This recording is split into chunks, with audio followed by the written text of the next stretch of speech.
Welcome to this deep dive into one of the most misunderstood yet vital concepts in science, statistical significance. Have you ever wondered how scientists decide if a new drug actually works, or if a tech giant's algorithm change is truly better? Today, we are decoding the null hypothesis and playing the role of the devil's advocate. To understand statistical significance, we must first enter the courtroom of science. In a trial, a defendant is presumed innocent until proven guilty. In statistics, our defendant is the idea that nothing special is happening. We call this the null hypothesis, or H0. It's the status quo, the boring explanation, and the skeptic's best friend. The null hypothesis acts as the devil's advocate. If you claim a new energy drink makes people run faster, the null hypothesis says, no, it doesn't. Any difference you see in your data is just pure luck or random noise.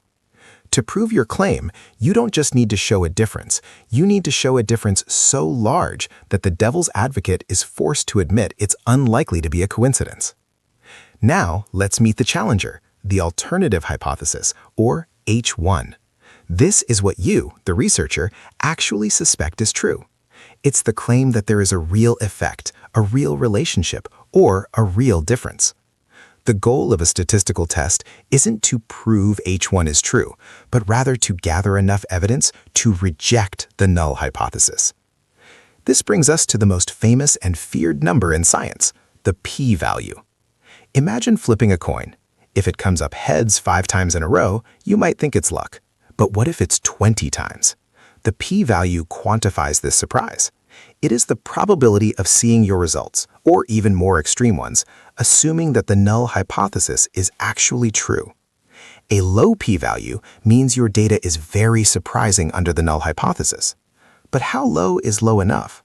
This is where the significance level, or alpha, comes in. Usually set at 0.05, it is the threshold of our patience.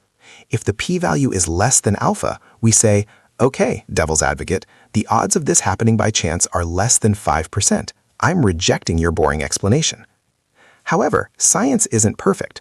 We can make 2 types of mistakes. A type 1 error is a false positive, convicting an innocent person, or saying a drug works when it doesn't. A type 2 error is a false negative, letting a guilty person go free, or failing to detect a drug that actually works.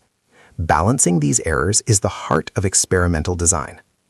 Let's look at a real-world example, A/B testing at a company like Netflix.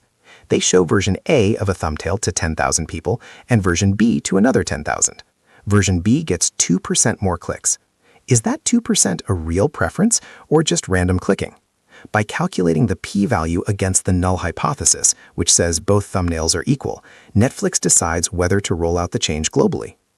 In conclusion, statistical significance is not a magic seal of truth.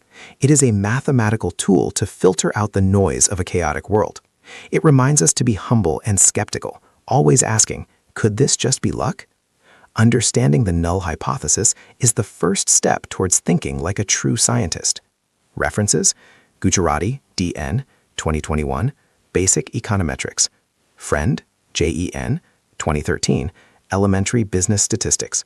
Fisher, R.A., 1935, The Design of Experiments.